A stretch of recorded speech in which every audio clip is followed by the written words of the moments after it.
Yeah, I don't think there's a happy ending for the boy. I think it's going to end tragic. However, I'm pretty sure there'll be plenty of happy endings until that happens. Yeah.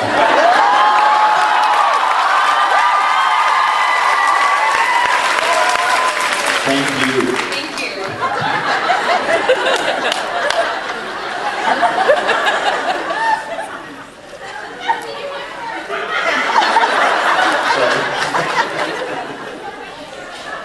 How are you? I'm good. I'm sorry, I'm really nervous. It's all right. At the photo shoot, I wanted to say sorry to you because I said all I could say to you was, dang your job. It's all right, girl.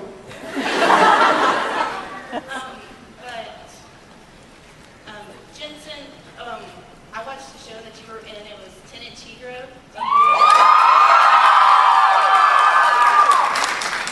loved it. Do you remember it?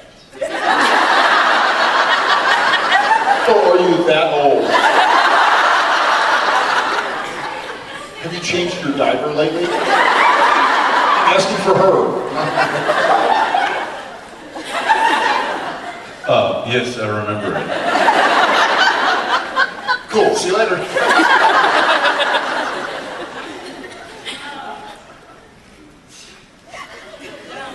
What was your favorite moment from that movie? And is that where you started dating your wife? Yes, it was, and that was probably my favorite moment.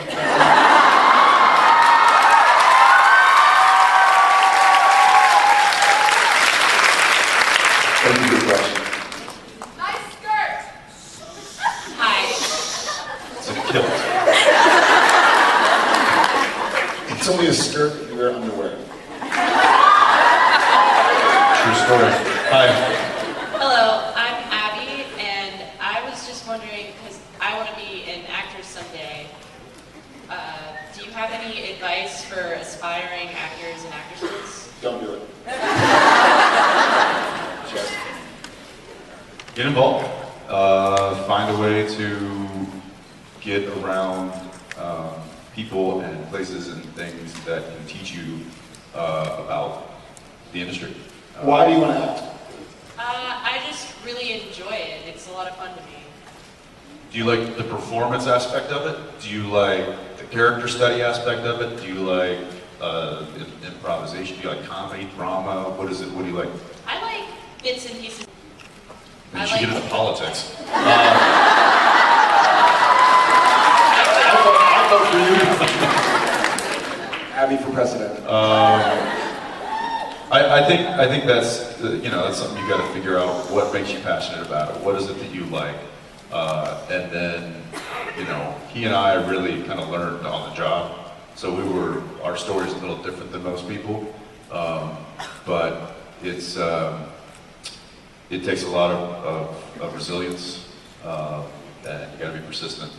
I think I would remind yourself on a daily basis, and this sounds like hyperbole, but remind yourself why you care about it.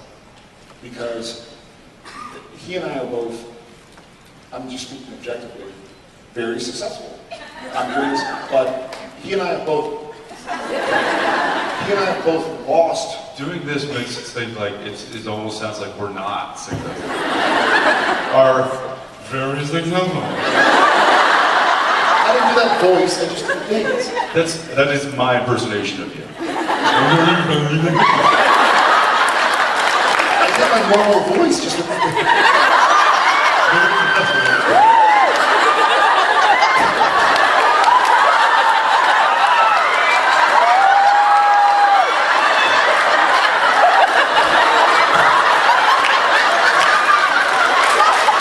That's the best I've ever seen you look.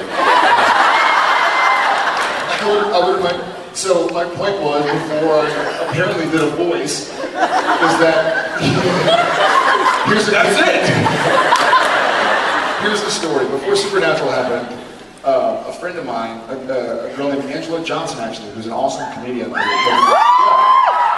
She was friends of a friend, I just bought a new house, and I was kind of having to get together, and she came over, and I had a stack of scripts next to my bed, and she was like, oh my God, are those all the auditions that you had?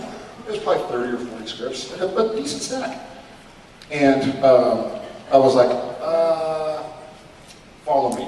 And I walked down, this is before Supernatural, so this is just like season 4 or 5 of Gilmore Girls. And I walked around my garage, and I showed her literally 8-foot tall stacks of file boxes, probably 6 or 7 of them, and I was like, those are all the auditions that I've had.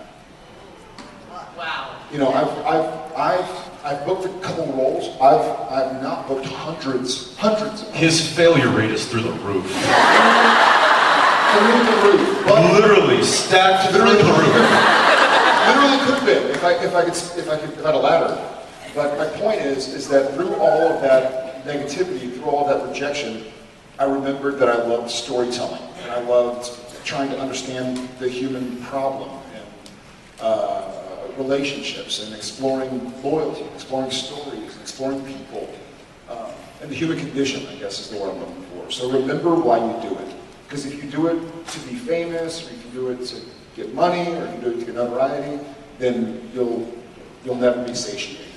So just remember that you do it because you love storytelling, because you love character study, because you love performance, because you love empathizing with people that are in a situation that you'll never be in. You know, in this case, fictional characters, possibly non-fictional characters. So just keep your eyes on why you're doing it. Thank you. Yeah.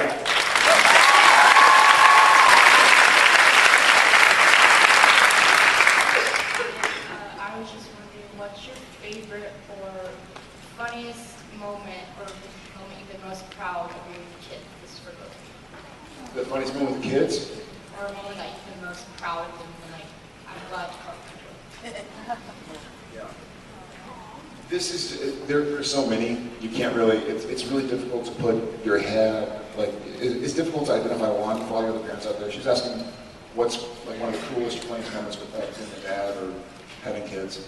And this was funny to me, not funny, I was really proud of this, and it happened last week. Tom, my almost 5-year-old, he has been having like allergies, and he hasn't really been sleeping well. He's been coughing and waking up really grumpy because he hasn't had sleep. And apparently he went to school or preschool.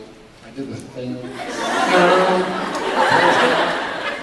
He went to his preschool and was having a really rough day. And I guess his teacher pulled him aside and was like, Tom, you know, you need to be nice, you need to behave. And he did. And that might sound weird, but like as an adult, as a 35-year-old male, I have a difficult time turning my day around sometimes. So to think of an almost 5-year-old being able to go like, okay, you're right, I know I'm grumpy, I'm gonna behave, made me really proud. It showed that he had, to me it showed that he had some control over his faculties and some understanding of his mindset to go like, okay, I know I'm tired, but I shouldn't be mean. And so that made me really proud.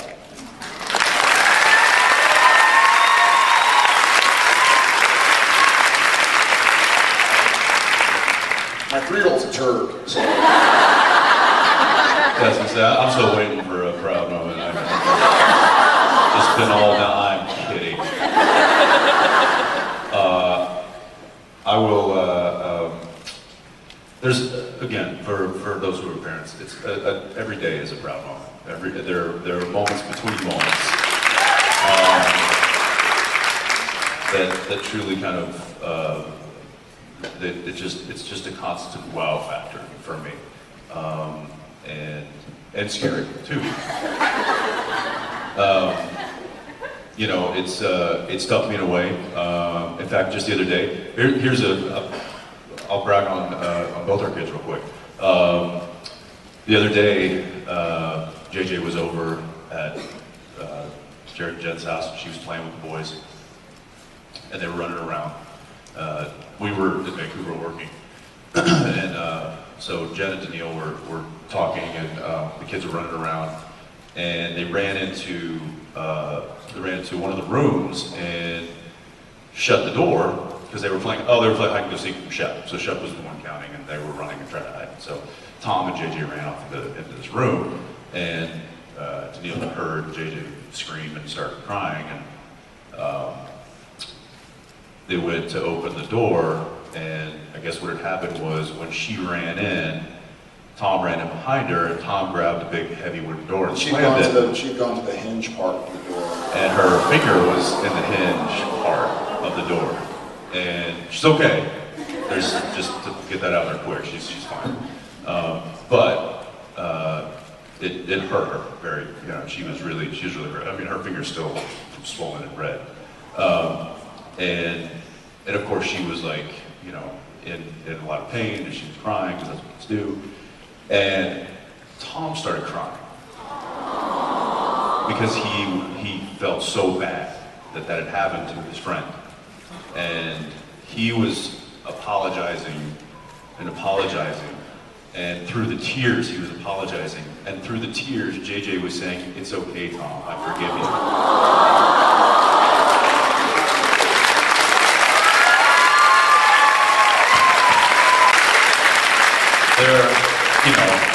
There are moments that I'm proud that don't involve tears or pain, but that one just happened this week, so that was fresh on my memory.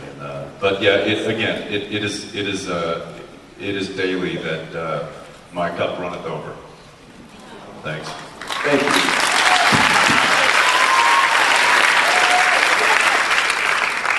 Through tears, Tom was crying, and JJ was like, "Why are you crying? My finger's the one in the door." Hi, how are y'all doing? Good. I want to tell you, I really appreciate how much work and effort you put into these characters. They really inspire me every day. And I really love how you brought them so much into our lives. It's just awesome. Well, thank you for giving us the opportunity to do that. Wouldn't be here without y'all guys.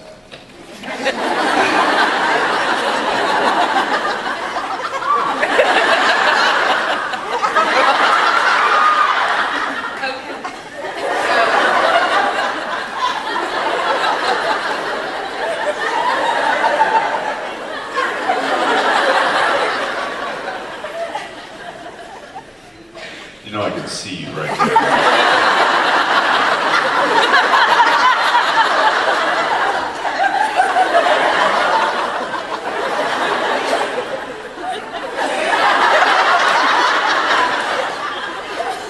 Sorry. Ready?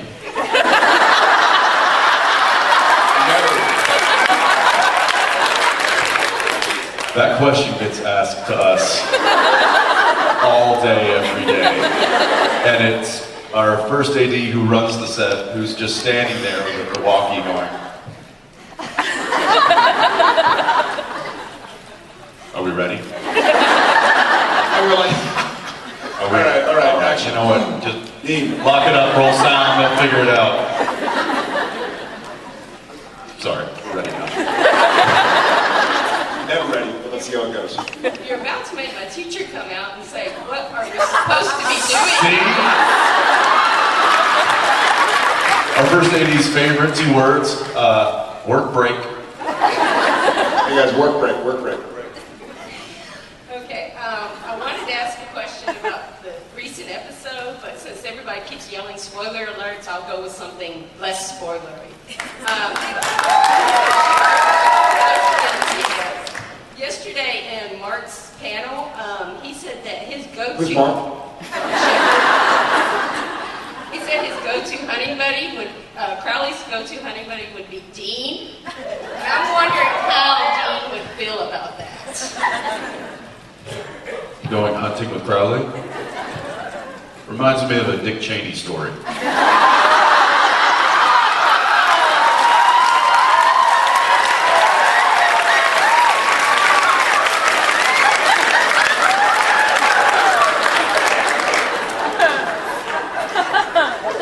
About like that.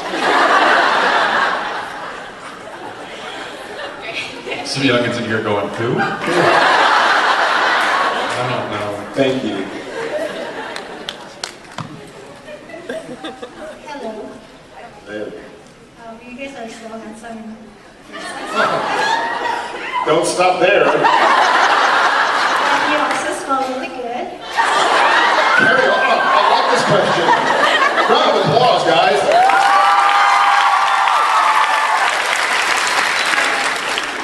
This is my first one, so I'm not sure if it's been asked before, but my question is, if you guys, if the SPN cast will replace the Avengers, who will play which role? Like the whole SPN cast replacing Avengers? What's the Scarlett Johansson one? Night Widow?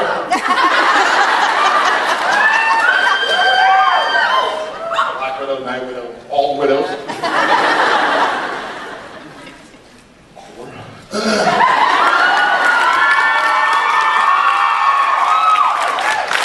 And Misha would be somebody that gets beat up really early on. Hawkeye.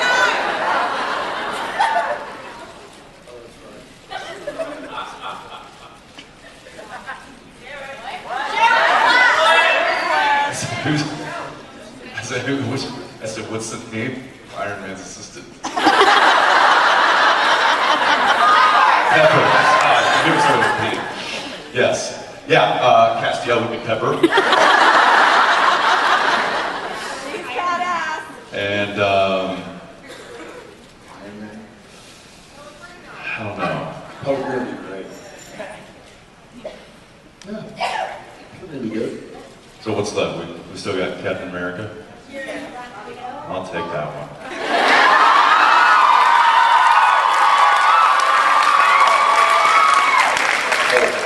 Yeah, we got Hulk, Iron Man. I took Thor. Hush.